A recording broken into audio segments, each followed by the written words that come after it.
All right, guys, welcome to another video. And this might be a controversial one to some, but it's a topic that's near and dear to my heart and something that I have direct experience with, and that is depression and anxiety. And I truly believe that modern depression and anxiety is not depression or anxiety at all. Now, it's not to say that these things don't exist. Of course, they exist.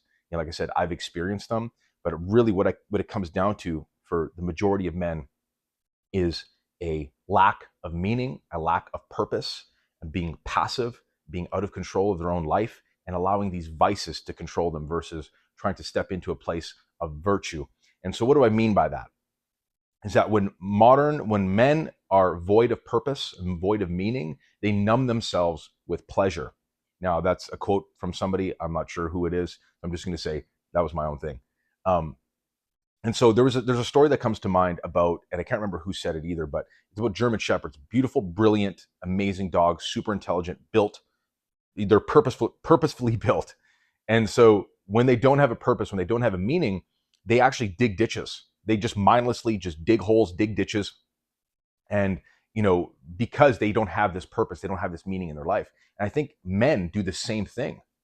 When they don't have meaning, when they're not losing themselves in service to others, when they're not in the gym doing something with their bodies, if they're not treating themselves with care, if they are consuming too much alcohol, smoking cannabis, addicted to pornography, have a meaningless job or meaningless social life, they're scrolling on social media too much, they sleep like crap, of course, you're going to feel like garbage. Of course, you're going to feel depressed. Of course, you're going to feel anxious because you're hitting that cheap dopamine button over and over and over again. What's amazing about dopamine too is that your mind, body, and soul, they're smart.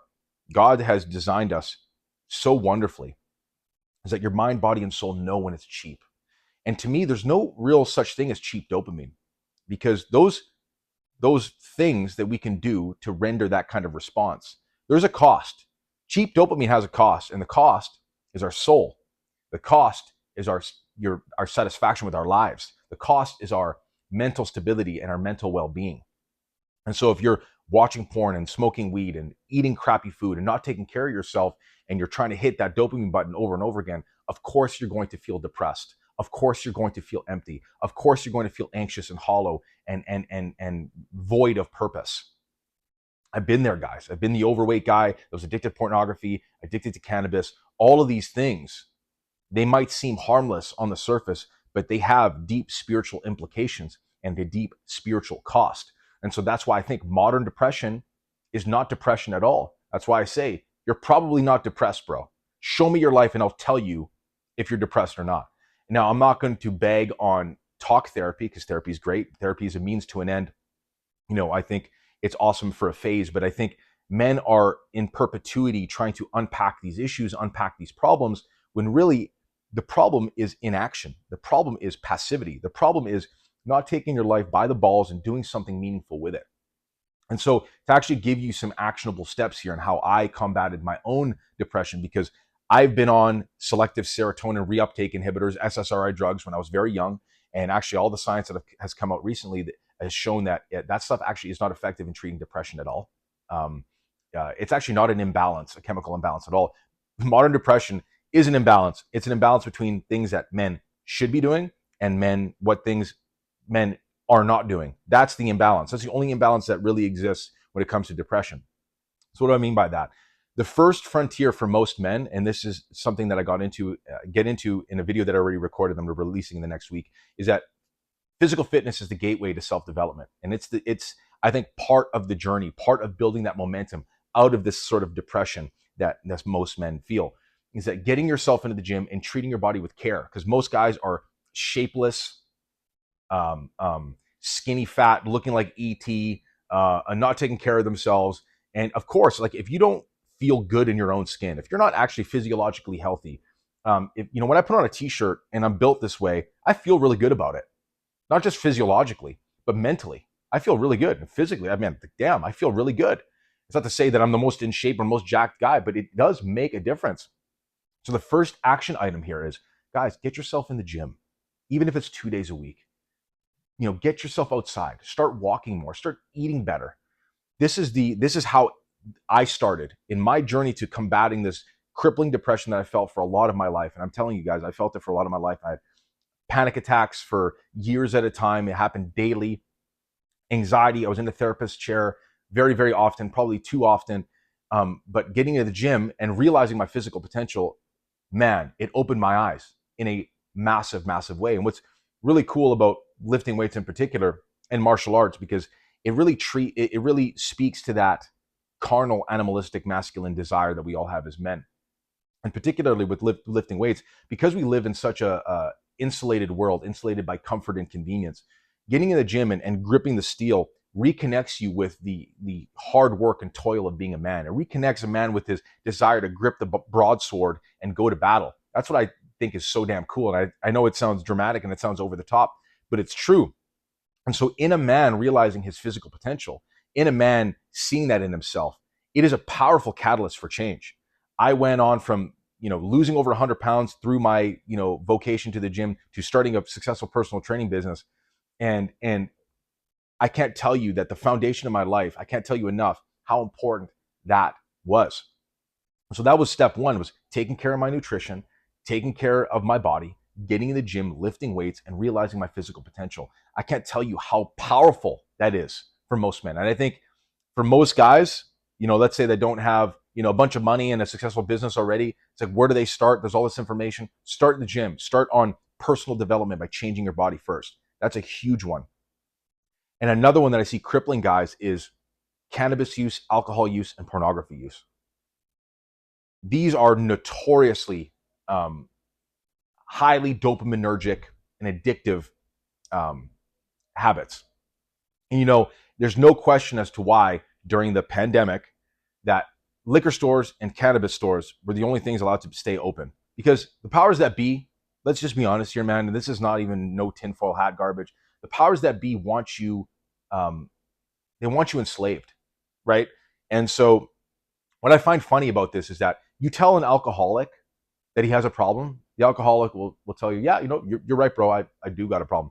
You tell a pot smoker that he's got an issue, bro, he wants to throw hands. Man, I use it to sleep. It makes me more creative. Bro, it's medicine, bro. Bro, just admit that you like to get high. Just admit you like to get high. I don't understand with these cannabis dudes. It's like, listen, man, in very certain situations, is it actually medicine? For most people, for most guys, stop fooling yourself, bro. You just like to get stoned, okay? So be self-aware about that. I was one of these guys. I smoked pot for years, and I justified it with this. I just like to get high, bro. That's it. So be real with yourself. Stop fooling yourself, because nobody actually believes you. But that's another way that's another thing that keeps a man's mind enslaved and docile. And it really puts down your fire as a man. It really does. Don't look at guys like Joe Rogan and this and that. I built a successful business while smoking pot, but I just think back and I look at it and I said, man, I would have been a heck of a lot more successful had I not smoked the crap. I just think about the potential that was unrealized in my overuse of this stuff. And then pornography. Man, we're not meant to have that kind of stimuli at our fingertips. We're just not. And so the greatest decisions that I made, all of this is second to becoming a Christian and giving my life to Christ. That's another video for another time. But getting in the gym, eating better, sleeping better, getting outside more, working on my cardiovascular health, that was huge. That was number one. Number two is eliminating these vices. So I quit cannabis, severely limited my drinking. I'm a bourbon guy. I like drinking bourbon now and again, and quitting pornography. Now, I don't think porn is an actual addiction. I don't. Maybe that's a story for a different day. I just think it's with all the men that I've coached and even with myself, it just came down to a decision not to do it. Because do you really want to be the guy? And think about this. You're looking at yourself in third person, okay? You're in a dimly lit room. You're on your bed or on your couch, and you're staring at your screen while slapping your monkey, watching other people in the act of sex. Is that like something that the higher version of yourself, the ascendant masculine version of yourself, is that something that he would do? Probably not, man. Any guy that you respect, I can guarantee you, is not watching pornography. And it's not just about shame. I get it, man. But porn is very dangerous in that you're making covenants with demons, bro. I know that sounds over the top, but it's true. So if you can go from number one, taking care of your physical health, and then number two, taking care of your mental health and not getting this easy, free, cheap dopamine. And if you need to get a therapist or a coach to help work you through that, do that. I'm a coach. I've helped many guys get over these things. You can reach out to me, you can reach out to somebody else, whatever, somebody locally. But the fact is, that is number 2 in combating modern depression. And so what's number 3? Well, number 3 is service to others. Is like really assessing your life and saying, are you working a job that you love? Are you working a job that you hate? And I get it. You got to pay the bills. Okay. You got to pay the bills. I respect it. A lot of guys are wanting to quit their job and jump into a side hustle. Don't do that. Now, if you don't have bills to pay and you're living at home for whatever reason, like, I was before I got married, you can go in on your side hustle for sure. The thing is, another critical component to masculinity is the service to other people. It's mastery, right? So if you look back into old times, all men had a skill or a trade or a craft that they could help the society, the community around them with.